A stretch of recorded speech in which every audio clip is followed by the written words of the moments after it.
because sometimes that can happen, or if he might be on call, because I know sometimes that happens more often, actually.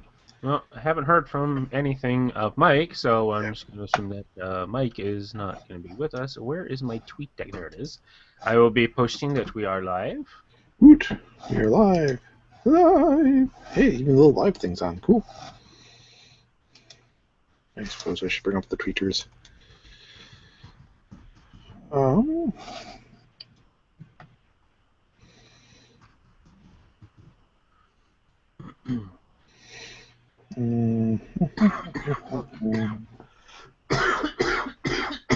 excuse me. Goodness. Let's see here. I'll stop smoking. I don't smoke. Teasing. No. I know you don't. Okay.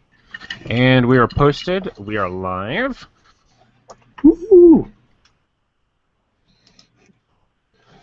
We are so pro. We are in post. We're pro in post. Well, my common line is we're the pros from Dover. The other line is, of course, to steal a line from another group or a drinking club with a podcast problem. I had a theory. I had an idea for such a thing, actually, but I probably shouldn't start another project. No, well, and I'm referring to something called the Hash House Harriers, which is a group. Originally, it was a group of ex-military guys who wanted to stay in shape. And they started a running group where one guy lays down a trail, an off-road trail, and the others follow. And then midway, you have drinks available, alcoholic and non-alcoholic, and then you get together afterwards. But their tagline was always a drinking group with a running problem. There's actually a local chapter too, because they're like all over the nation. Huh, interesting. So, a laid-back running club is what it comes down to. Yeah. I was thinking that you said that they laid out a path, and then along the way there was like, here's a drinks table, and you drink and you keep running. Nope, not that bad. Okay, that's the midway problem. We don't need drunk joggers. And they don't require that you have to have alcoholic stuff. It's just more to be social. You say alcohol's not really refreshing for after an aerobic exercise. Oh, it's wonderful, I tell you. Yeah. Use the beer to replace the carbs. All right, I'm going to make you intro this show since I did the last time. In 5, 4, 3. Hello, world, and welcome to the Geek Life, as I screwed up right off the bat. Going to be a small crew tonight, but we'll start with the formalities. This is episode 244, week of January 19th, and of course we're recording on Tuesday, January the 20th. And tonight you'll have Fes. Hello. And myself, Paul. Melissa's out being busy. Mike is out being busy. So you're kind of stuck with us. But we have various things to talk about, so it should be kind of fun. Various. Drinks. Do you have a drink, Fes? I do not have a drink, though I am thirsty. But no, I've been dealing with a fair amount of things, and alcohol isn't something I really wanted to dip into just yet. Plus, I think I have a throat infection, so I don't think alcohol is good for that either. It kills the germs. Does it? Yeah, that's it. Well, I'll have to keep something then. Now I'm having the fine product from Costco, their Kirkland labeled bourbon,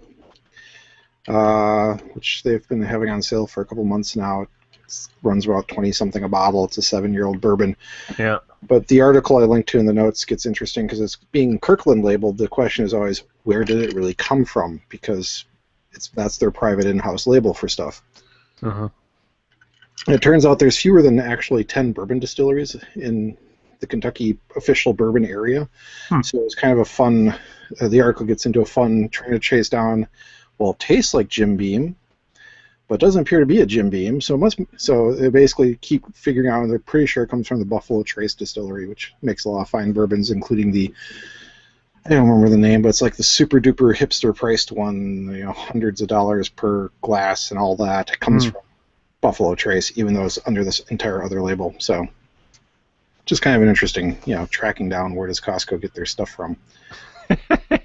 They also do this with single malt whiskeys. Every once in a while, you'll see like a $20 to $30 single malt whiskey that they've gotten hold of that they put on the Kirkland brand, and it's like, okay, which distillery in Scotland is this really from? Because it is actually a Scotch, but we're never quite sure which overrun did they grab.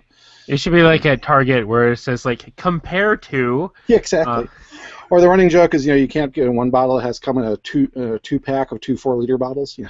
Yeah. Like your detergent, and then you gotta get this. Yeah. I was thinking of like the NyQuil packs. Yep. For those long nights. Oh yeah. Night and day. Exactly. There we go. It's for the price. It's a perfectly tasty bourbon. If Melissa's around, she could attest there was a good mixer at the holiday party. So. Well, I heard this thing a while ago. I don't quite remember specifically when or what it was revolving around, but there was this thing where they're using basically a mechanical way to take, like how fine alcohol sits in a cask for decades and whatnot. Yeah. And really, all of that is the flavors of the barrel seeping into the alcohol, right? Yep.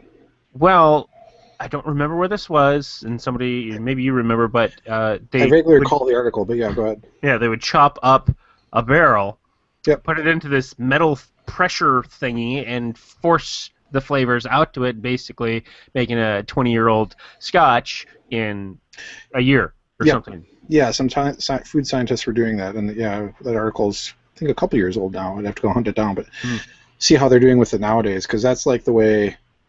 If you're trying to, let's say, make stuff at home, that technically you shouldn't be because it's illegal to do distilled beverages at home. But anyhow, if you want to do a bourbon, the way to do it at home is to get the chunks of wood and just throw it in whatever you're aging it in, as opposed to actually having to have a wood barrel. Because you need a smaller amount, so you just need chunks of wood. But yeah, I remember that article where they were figuring out a way to force it, so within hours or days you would have the equivalent of a 20-year Scotch. It'd be like, and then you put that off the soda gun at the bar. And oh, which reminds me, I don't have the article here, and I'll have to find a link to it. My idea that I should have patented has finally been stolen. There is now instant beer. There's a guy some group selling packets that is basically a premix of high degree of alcohol, malt syrup, and hop extractor. They claim it's basically distilled down beer or concentrated beer, but really you can buy this stuff separately and just mix it just right. Just add water. It is, just add carbonated water. And my joke ages ago was buy the malt syrup, buy the hop syrup, buy Everclear, put that in the big plastic bags like you do with Coke syrup, and just put it off the beer gun, Diet Coke beer, Diet Coke beer at a restaurant. Well, they've done more hipster. It's now individual packets that you take home and mix on your own. But it's like, I should have patented that idea, shouldn't I? Because I thought of it 10 years ago. But I had ethics and taste. And that's how you will not get ahead in life. Exactly. All right. I think we're actually ready to move on to news. Sure. Yeah. We don't have Melissa today, so we won't be going over the video releases. But there is some news that's been added in here. I did not. Do you have these? Yeah, I added these actually. All right, take it away. First one. This is going to be a quickie, just for those who care. The consumer reveal, as it's being referred to, happens tomorrow. I want to say it's around noon Eastern time. I'd have to look up the exact time. But Microsoft is doing their reveal of the Windows 10 and Windows Mobile 10 operating system. They did a preview of it last fall, around September-October timeline, with a beta that you could download with strict understanding that though anybody could download it, it was really, really beta and it could crash at any moment. Well, this is going to be like the consumer preview version, so this is closer to ready to ship with a goal to ship it in 2015. So this is basically we're sorry about Windows 8, here's the next version of Windows, we're calling it Windows 10, and really this one will be nicer this time. And I just realized I don't think that nobody's going to be listening to us live today since it's the State of the Union address. Even better, that's why I'm here and not watching TV. This way I don't rant at the TV. That's right. We'll just yell at YouTube later. And if you're wondering what happened to Windows 9, Microsoft officially says, well, it kind of came and went. No, it didn't. They went from 8 to 10. They didn't. There was no 9. they've been kind of doing a tongue-in-cheek joke about it, as okay. you know, oh, there was a 9, just it went by quickly. And their real attitude is like, well, we changed 8 enough to really we should have called it 9 at some point. Screw it, we're just going to go to 10 because, well, really the naming system doesn't matter anyhow because we've kind of been making up the numbers when we want to. So. What do you mean they've been changing 8 enough? I barely saw 8 be here, you know? Oh, they added the start button back and other changes. I think they're trying to skip right to let's do something corporations might be willing to adopt. Mm-hmm. So that's going to be a lot of the big efforts behind Windows 10. So yeah, it kind of reminds me of the I don't know the Razor Wars, where it was like, oh, the Schick or not Schick, Gillette has 2 blades now, and then they're here. There's the we got the Mach 3 with 3 blades, and then there's the Schick Quattro, and then here's the. I remember it was an Onion article or something like that, and the title was "Fuck it, we're going to 6 blades." And they're skipping the 5 or whatever it was. It's just, it's funny. And people wonder why I went back to a safety razor. I don't know. It might be kind of fun to do one of those big long ones, but I'll probably end up just slicing my face completely open. Yeah, I don't have the guts to do a straight razor. Those require skill. Safety razor I'm okay with. That's the old-fashioned, like what my dad used at one time or my grandpa used. And the blades are so much cheaper in those things. You can get really some nice blades at a fraction of the cost of the Schick stuff. Is it just like one razor blade? The blade is rectangular. It's sharp at 2 sides, and it fits into a handle, and you screw the handle down and it holds it. Yeah, but then you still have to angle it in such a way. Yeah, you still have to angle it. I mean, it requires more hands-on, but yeah, I mean, get used to it. Okay. Yeah. Yeah, I tried going for some of like the disposable ones, and they're angled in a different way where they just once your face gets used to the multiple blades, it's going back to anything less is just harsher for some reason. Well, I do the whole lathering with a brush, and Well, I lather too. I mean, it's not with a brush. See, it has to be with a brush. It just don't funny. And for those who use multi-blade razors, there's at least 2. I'd have to look them back up. There's 2 companies out there that do like monthly subscriptions, a lot cheaper than if you have to go buy blades from Target. So yeah, but I already stretch out those blades until I start getting cut. Right. See, I cut out the middleman. I just go right for a dangerous blade and just pray my skin is up to it that morning. Yeah. And then Mr. Allen Block is my friend, so. Who's that? Allen is old. Allen. I thought you said Allen Block. No, alum. Okay, Yeah. Allen. Okay, there so we I go. have a block of alum, so if I get any nicks, you just wipe that right over it, bear the pain briefly, and it closes right up. There we go. Now that we know way too much about my shaving habits, maybe we'll talk about the news. Well, that's interesting. Welcome to the Shave Life. Yeah, the Shave Life. Comics, I didn't really pick out any news. We had one other item. Oh, you did? I think you did. Okay. Oh, there you go. Crash Override, Zoe Quinn. This one is a little more important, in my opinion. Zoe Quinn, for those who don't know, that's about ethics in gaming journalism. That's the Zoe Quinn who got doxxed over the whole start of Gamergate. It's kind of the starts, sadly, with her, where an ex-boyfriend of hers got vindictive, and then it just goes out of control, and now people are claiming that she was sleeping around to get better game reviews, which is really silly. But be that as it may, she has turned that around and has created with some other volunteers something called Crash Override. What is an anti-harassment online task force. Basically, if you're getting doxxed, if you're getting harassed online by something similar to Gamergate, this is a resource you can go to, and there are actual volunteers that will be there to help you. They will help either guide you to what you need to go look up and do, who you should contact. And it's just kind of a neat service. I think it's really great that these people are turning around, because the majority of the people volunteering are people who have been harassed at one level or another. They even have one really nice success story, which is they actually monitor harassment as it's happening as best as they can, and they saw that somebody was going to get swatted. And they actually called the police in that area on behalf of the person, sent them all the details about, this person said this online, you're going to get a call about this, this is the sort of thing that's going to be said to you, and it's going to try to trigger your SWAT team to go out there. Within a week, they get the call, and the cops the chief of police was immediately on top of it, said, don't go pounding on the door, knock first, be polite, and ask. So they still sent out the SWAT because they didn't know if it was real or not, but they very much did kid gloves by the sounds of it, and basically the family said, yeah, you can come in and look around. No, we don't have a pipe bomb in here. And they looked around and said, yeah, you're clean, and yeah, obviously this was a hoax, and now we'll go do what we can about it on the other end. So it's kind of neat that they're able to help with that sort of situation, because swatting is a very dangerous thing. And for those who don't know it, kind of what I described is, yes, it's when somebody calls the police to get the SWAT to show up at your door with some hoax, like either you're a drug dealer, you have a kidnapped victim, or you have bomb materials. That's something that'll get the police to trigger and want to break down your door. So I think it's neat that they have that. So yeah, there's several. I'm gonna pick a later topic to be relevant to this one.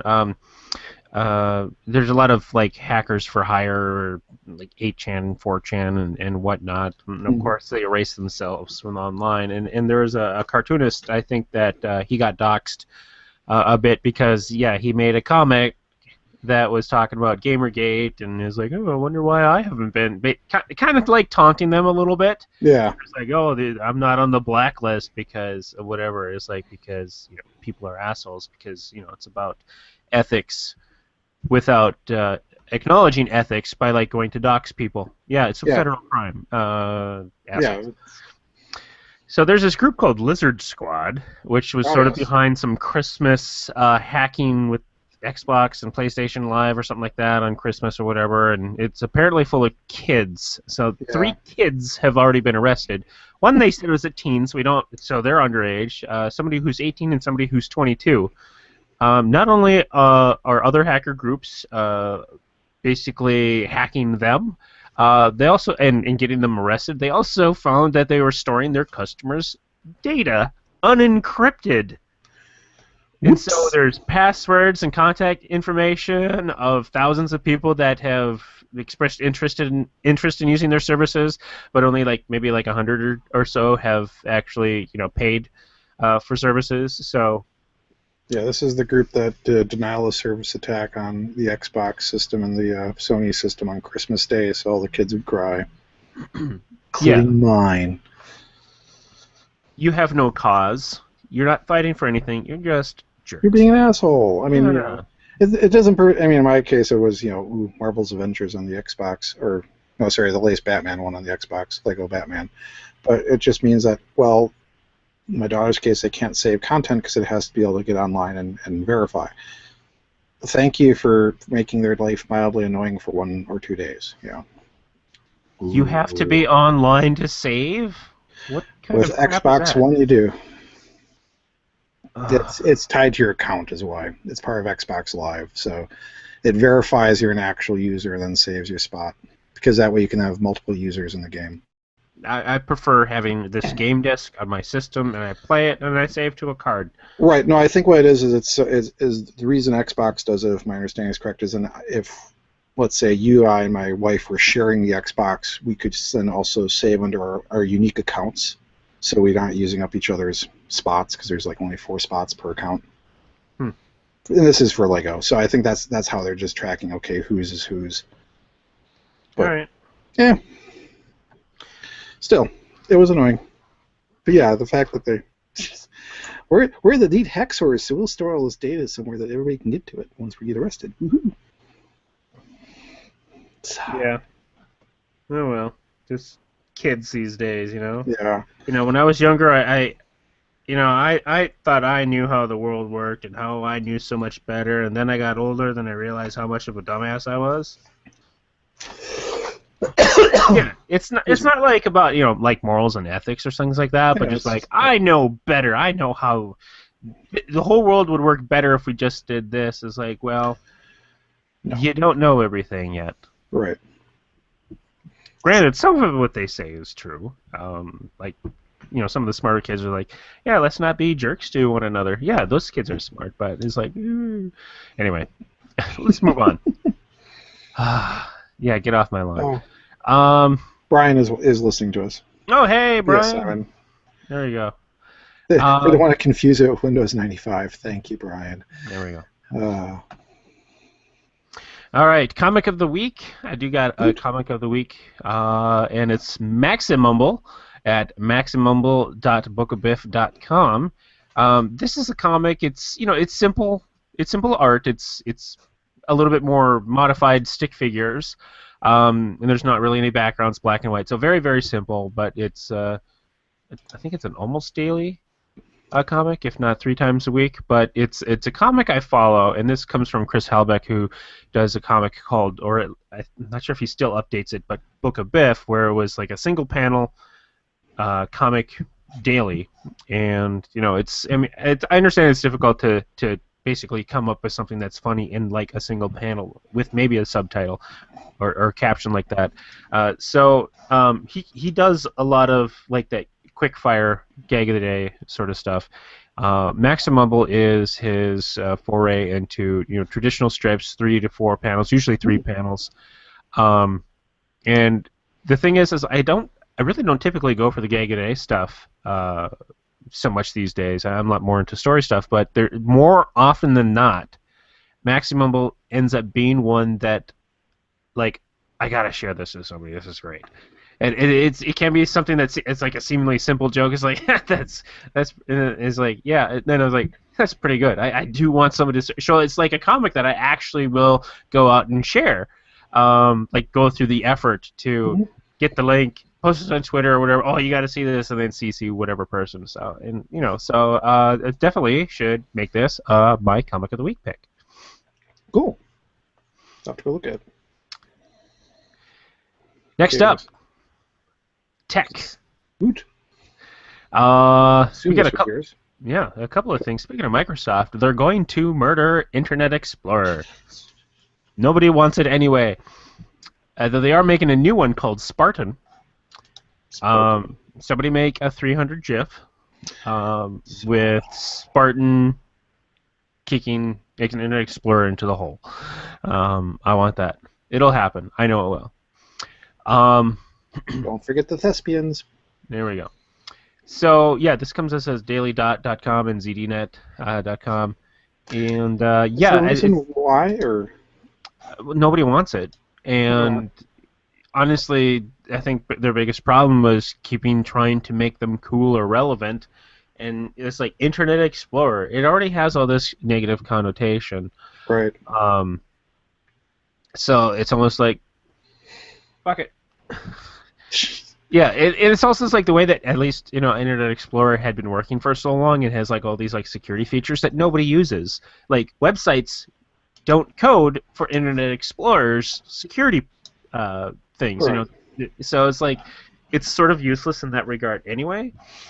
But so that's what it looks like, that they're just going to scrap that and go forward, and I think there's just a myriad of reasons. Right. Skimming one of the articles, though, it is interesting they're not going to use WebKit. They're still going to stick with their rendering engine, which I actually kind of do appreciate, because when we had the major issue with WebKit earlier last year, I have to remember it's last year already. IE was one of the few that didn't suffer from that vulnerability because it wasn't based on WebKit. So what is WebKit versus whatever they do? That's the underlying engine that actually renders the page. So it's the actual code that looks at the HTML tags, the CSS, all that, and actually figures out how to render that page for your browser and monitor and everything. So it's the glue in between. And WebKit got popular because it was really well written, fairly fast. It was just a really nice tight code, and so a lot of people like Apple and Google and such went to WebKit because it was easy to base off that. Plus, then you have a standard. If you know everybody's using WebKit, then you have a consistent thing you're shooting at. Microsoft being Microsoft stuck with their own. So right. So it's kind of 6 one half of the other. So yep. Though when you make your own code, you should be able to, especially if you don't license it out, you should be Exactly. able to keep it a little bit more protected. However, this leads into our next article. When you have your own proprietary thing and someone finds... Well, it's not proprietary mostly. It's an Intel thing. Intel helped develop Thunderbolt. Okay. Right. It is. You do have to license it, though. It isn't like USB. It's more like FireWire, where everybody kind of has to pay, the consortium some cash. So titling this one, because I couldn't resist, Malicious Thunderbolt Dongle. So get those condoms, kids. This is similar to the USB hack in some ways that we talked about weeks ago, in that it is a method of hacking the Thunderbolt port on a Mac computer. And to emphasize, this is the laptops and desktops. This is not the Lightning port on your iPad or iPhones. It's different. This is Thunderbolt. Thunderbolt being partially developed by Intel, as we mentioned. Mm-hmm.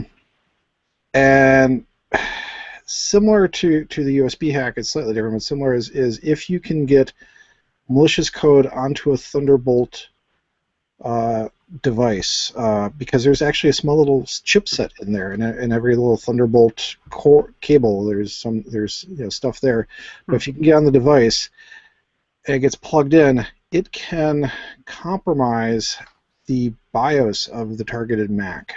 So basically, they plug it in. We have to get you to reboot. That's one of the tricks. So this isn't an easy hack. So you have to have physical access to the machine. You have to reboot the machine, but if you can do those two things, nothing stops the malware. Having a password at the BIOS level? Nope. Anything else you can think of? Nope.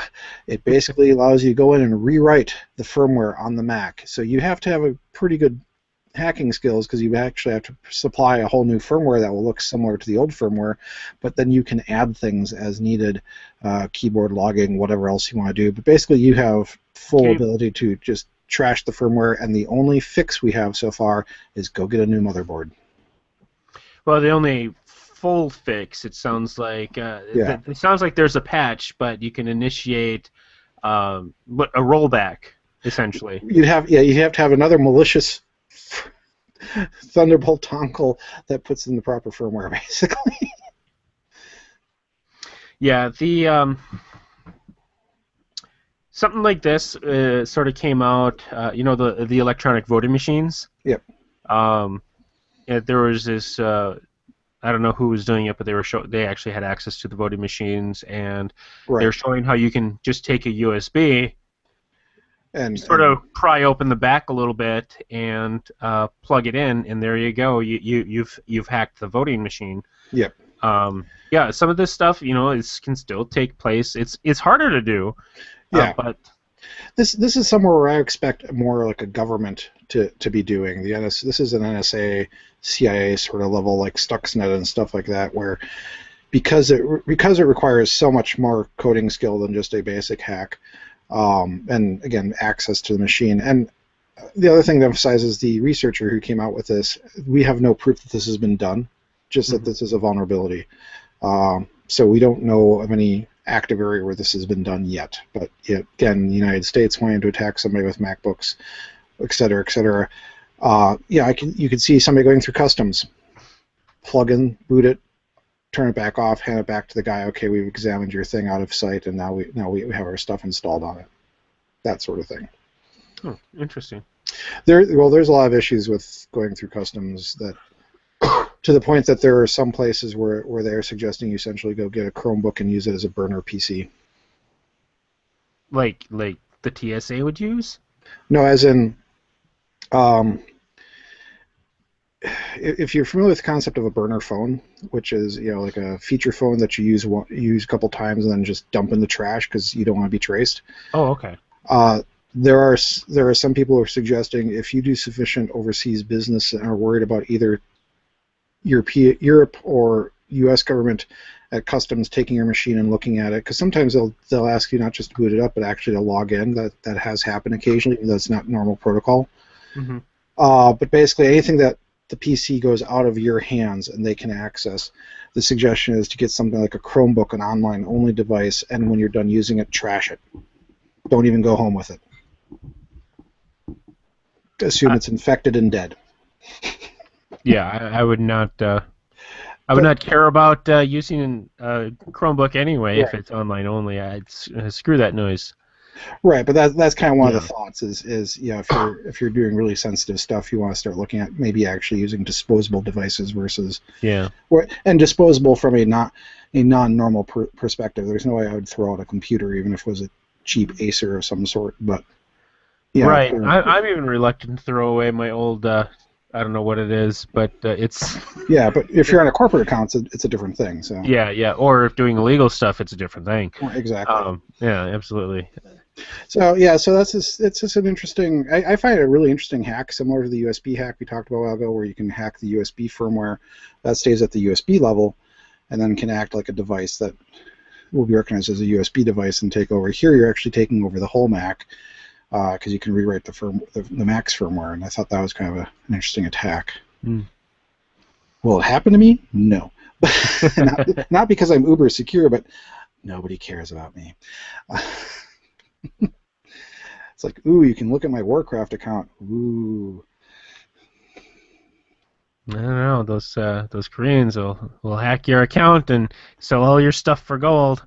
I already ended up naked in Stormwind once, thank you very much. Oh, really? Oh, years ago. I haven't logged on in forever, and who knows? I got the security thing after that, and I've been fine. In fact, there was a running joke between Rich and I that actually nobody's really hacking the accounts. It's Blizzard doing it just to convince people to go get the security fob. Yeah, sure, that's what's happening. No, I've actually bought gold ones. Okay.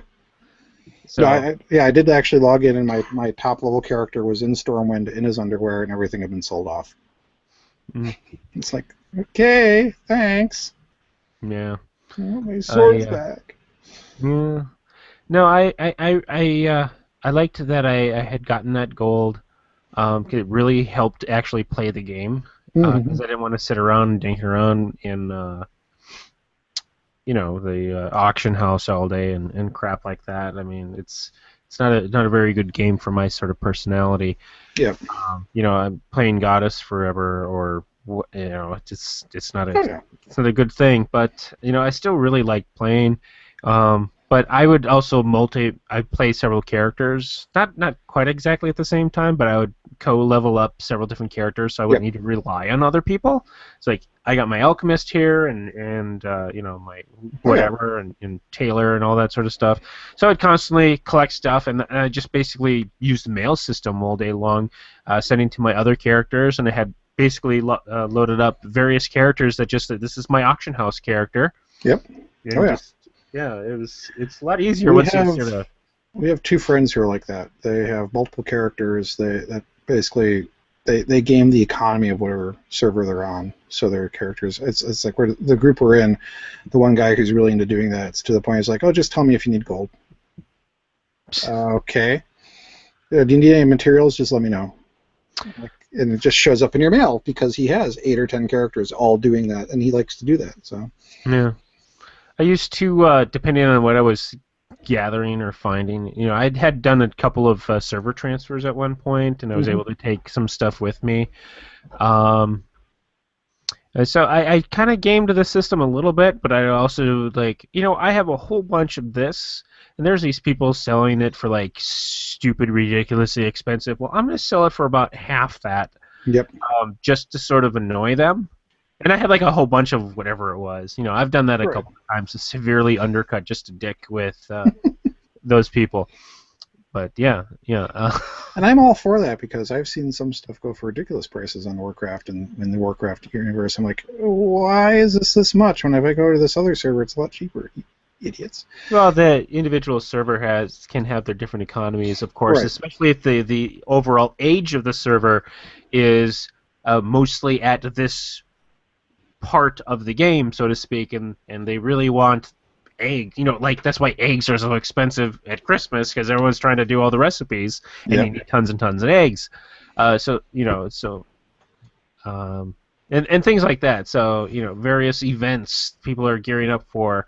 Hey, it's the first aid drive. Everyone make bandages or whatever it is as they're gearing up for this particular end game event or whatever.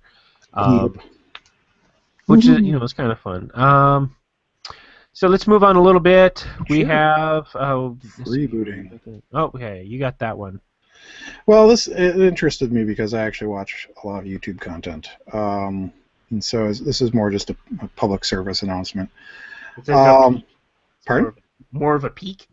No. This is watching out for pirating, essentially. There's something that's been coined freebooting. What happens is if you are a diehard YouTube content creator, like some of the educational channels, this one comes via Smarter Every Day. He has some good stuff out there. What started happening is, everybody's monetizing their stuff. They try to get sponsorships. They use the YouTube ads, but mostly sponsorships make you more money. But either way, you're trying to make money off this, and it could be for something as innocuous as rainy day fund or college fund for the kids, whatever. Not even trying to make a ton of cash for yourself. Well, unfortunately, what started happening is other people who are not nice are going to YouTube, ripping the content, chopping out the ads, and then loading it up onto Facebook video as if it's their own.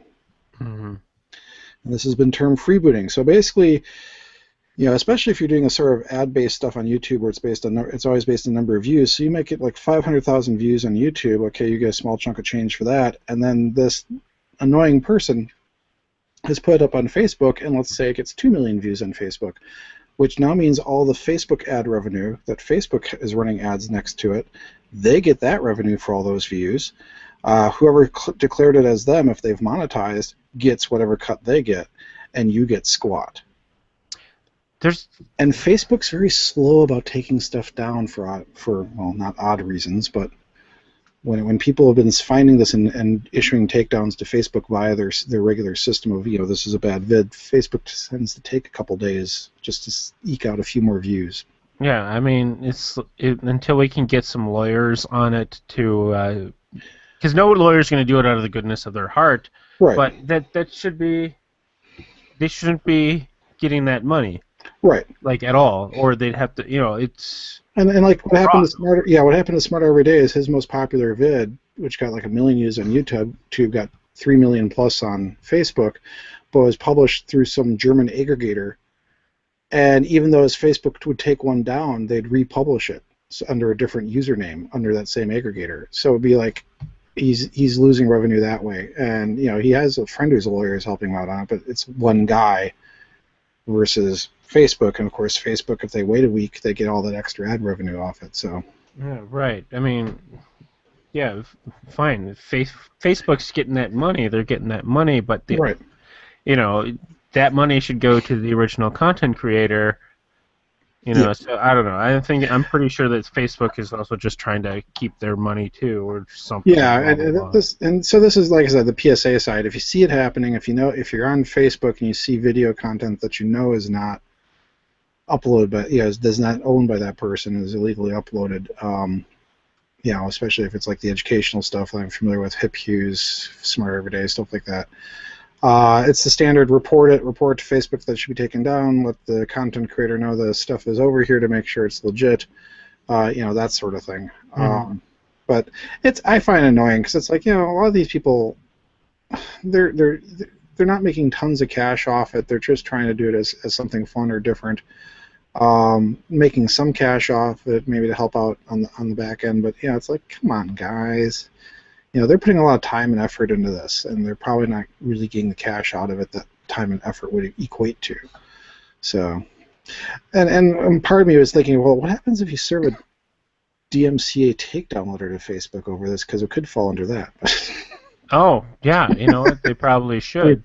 Go for the hand grenade over the polite knock on the door just to see what happens. Yeah, you got to do DMCA. Yeah. I wouldn't recommend. No, don't send. It doesn't work. Yeah. It clearly doesn't work because there's no interest in it. Right. Yeah, go for the large nuke and see what happens. So. But yeah, so again, more of a PSA. Just it's called freebooting, and if you see it, we appreciate if you report it. Mm-hmm. So, General Geek. General Geek, we have Delane, as I find, there it is. NASA takes the largest picture ever. Woohoo! At 1.5 million megapixels, about 4.3 gigabytes. This image is a high-def look at only part of the Andromeda galaxy. So they didn't use their camera phone, is what you're saying? No. They looked at it, and there's like a video which I don't. You can take a look at it, but they do something that goes a little bit faster towards the end, and it'll make you dizzy at some point. But I'm sure you can find a lot of different things of this. You take this image that kind of looks like images we already have of the Andromeda galaxy, but you just start zooming in and in and in, and then at one point you get to a point where it's like that isn't a digital noise. Those are stars. Right. Yeah. So that's pretty wild, and we are all insignificant specks. This is awesome. The silly side of me still hopes that somebody's put an Easter egg in there somewhere, like an "Eat It, Joe" sign. You are here. Yeah. Title of the week. Title of the week. Eat at Joe's. Yes. But yeah, I agree. This is an awesome picture that they've done, and the fact, yeah, as you point out, you just zoom in and you keep seeing stuff. It's like stuff like this I find just neat. So, gaming. I got nothing for gaming this week. No gaming. I don't have a game of the week this week, except probably don't buy Goddess if you have a problem with games that don't end. Okay. Oops. Yeah. No. I think in the last 3 weeks I've probably played maybe a couple hundred hours. So yeah, that's not good. Let's see here, but Nintendo is going to end their Club Nintendo program. Now, what this was, or is for a couple more months, is you'd register a game, you'd get points on it, and you answer some basically surveys about the game and such, and you'd get more points, and then you reach a certain number of points, and you claim various rewards. I've gotten some really awesome awesome posters. Hang on. Posters. So, there's a bunch of posters in my room where, we can't really see that. Sorry. I got a couple of really awesome Legend of Zelda posters. Oh, cool. And with that, those were free. I may or may not have had to pay shipping. I have a couple more that didn't. They're not actually up or anything like that. But also, you can get points to use them for, like, oh, hey, I'm going to go to the 3DS store and download one of their virtual console games, and things like that, or stickers, or a tote bag, or some just fun Nintendo stuff that you can only get through, that you can't actually buy it. But but they're going to be taking it down, and because of some reasons, but they're also going to be offering some sort of program, some 3D program or something like that, to everyone that was a member. I'm trying to see where it was, but I read it on another site. But there's like a couple more months to earn coins or register projects until March 31st, 2015, and then after that they're going to be ending it. And there's supposed to be some sort of program that they're going to give away to everyone who is a member. Flipnote Studio 3D, whatever that is. I think maybe it's a 3DS thing. I don't know, but probably just... yeah, it looks like through the Nintendo 3DS. Okay. It sounds like probably just money they're sinking into it isn't paying off anymore, would be my guess. But yeah, it could be. Maybe they'll do something different. I don't know how honest people are answering polls, just to clicking through to get the points and whatnot. Who knows? But it was a very nice program while it was there. I even had a couple of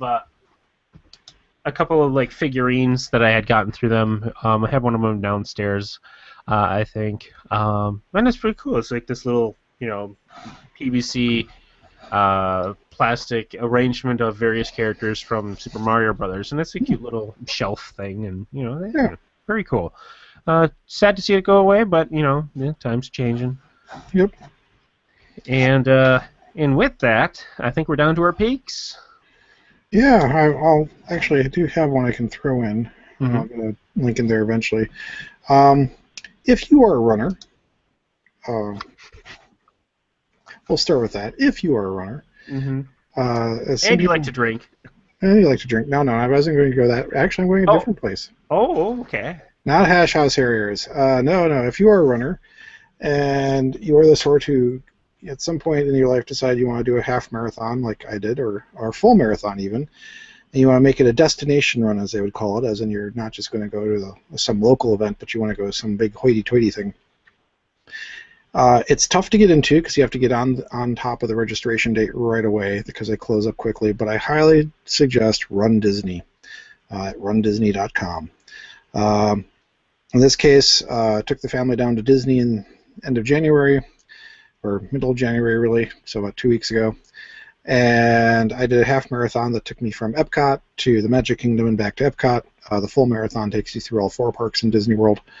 But they also do these at Disneyland too, and they have different themes. So this was the major Disney World Marathon. That was the main theme. This is their big annual event. But after this, they do things like there's the Avengers themed event that happens at Disneyland. There was the Princess event that happens at Disneyland. There's a Star Wars event that they do.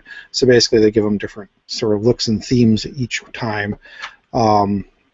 People are encouraged to wear appropriate costumes, not too lavish because you are running 13 miles, but something that works. And they're just fun events and really well run and rather pleasant. And it does cost a chunk of change because you're going off to Disney World or Disneyland and they're not cheap. But if it's a kind of a once in a lifetime, let's do a destination run and have fun and maybe do a longer distance than normal, I highly suggest Run Disney. So. Yeah. Yeah, that can certainly be fun, but yeah, the whole breathable wear is also very important. I wore regular running gear. Now the cool thing is, as I was freezing at 4 in the morning at 43-degree weather in Florida, so I'm wearing shorts and a long sleeve shirt and that's it, and so we're all just shivering. This lady I've been talking to is an earth science high school teacher. Suddenly whasps me in the shoulder and goes, "Look, SpaceX!" So yeah, before my run started, I got to look over to my right, and in the sky, high up in the sky, I saw the peel of flame coming off the Falcon rocket that was launching that morning. So that was awesome. So. Cool. And then I did my run and survived it, and then walked around Epcot with the family afterwards and hit the highest number of steps I've ever done on a Fitbit to date. So, 52,000 steps later. Yeah. Speaking of walking, and Melissa can probably talk about this more. She is actually planning to go walk a wall in Europe somewhere. I forget what the name of the wall. Hadrian's Wall. Yep, that's it. I think in May or something like that. She wants to do something sort of for her birthday. She's turning 40. Okay. Next month, I guess, and so she wants to do something special. And if the weather's good, it should be a lovely walk. It's a long walk because it's across Scotland. But yep. So she'll be gone for like a week or something. But there's like whole tourism around to do the walk. And there's actually one club that did a fanzine on croquet that actually did a croquet of 50-some wickets down Hadrian's Wall. So, which would be more my style. But this is the same fanzine that talked about why you don't monogram your butler that comes with you because it hurts too much. All right. Yes, back to the peaks. RunDisney.com, and now for Fesses. Yes. So I saw this earlier on my Google Plus, and let's see here. Who remembers MS-DOS games? I do. Who wants to play them again? Zork. Which one are you talking about? Well, there is a website. You might have heard of it. It's called archive.org. Okay. And there's a software library, MS-DOS games, so you can play Classic games such as Prince of Persia, The Oregon Trail, Wolfenstein 3D, SimCity, Lemmings 2, and so on. I question the how this is legitimate. How can you legally have this? It's not like it's abandonware. It's a lot of these properties. SimCity would still sue over that. I mean, they're the ones with the little red sheet of doom you couldn't lose. But this is all on archive.org, which is, so I don't know if there's a licensing issue with these types of games, because they're games that are on. I don't know if there was like a limited license or whatever, or how it worked, so they maybe fell out of. I don't know. So, yeah, I have no clue. So. But it's there. Cool. I mean, I don't know if this. I don't know how it all works, but it's there. So go play them for now. There's like a huge. Oh, Where in the World's Carmen Sandiego, and of course some of these are also NES games that were ported over or whatnot too. So Sim Farm. Oh yay. Pac-Man. I'm sure these are great. No, and then with playing this, I was actually looking for. You ever remember a company called Apogee? Or Apogee? Mm-hmm. Yeah, Apogee. I don't know. When my parents had the first computer, we had like the subscription. We were on Prodigy. Yeah, yep. And we later got on like this monthly game disc thing. We'd get mailed a game disc or two with a couple of areas. Usually they would just be like, here's 2 levels of this. If you like it, buy it and you can get more. And I think we did actually buy a couple of games, and one was like a knockoff of Mario Kart. It was called like Wacky Racers or something like that. And Brian and I played forever with it, and it's like thinking back, even with me thinking back, I remember the frame rate was really low. It was like like seriously, I remember it being that slow. So if I played it again today, it'd probably be terrible. But there's this other game called Secret Agent, and this is another one we actually bought because we liked the levels so much. So it's like this, platforming game, and you go collect computer discs, and you shoot bad guys, and it's all very like 90s. This is a PC side-scrolling, platform. Game, and I remember loving it a whole lot too, and so I found a website somewhere that actually has it, a bunch of Apogee games. So it's like, I'm gonna play Secret Agent. Man, this is it's still kind of fun in a very old school sort of way. But yeah, there are people out there that will bring your childhood back to life. Cool. So I'll see if I can find that link again, and then I can post that. Oh my God, there's a Cool World game on there. There's a balance of power on there. Oh boy, it's a huge list. Look, yeah. It looks like there's over 2,295 results for. So there you go. Yeah, I'm thinking they probably have some things that aren't too legit, but hey. Yeah, and they don't have everything either. Like I said, I had to go to a different website and find Secret Agent. So, whatever. And I think that does bring us to the end of this week's episode. Thank you for listening to us. We'll do our standard outro. You can find us on the web at thegeeklife.tv. Email if you have story ideas, just want to bug us, want to tell us where we're screwing up, want to tell us how much you fell asleep or whatever. geeklifetv@gmail.com.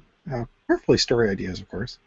We do still have voicemail, 1-612-567-6515. That'll go to our Google Voice account, if that still exists. Not our account per se, but Google hasn't shut it down yet that I know of. Facebook at The Geek Life. Twitter is at The Geek Life TV. And Google Plus is The Geek Life Podcast. Thank you for listening this week. And we've had Fes with us. Goodbye. And myself, Paul. Bye-bye, and hope to see you in 2 weeks. There we go.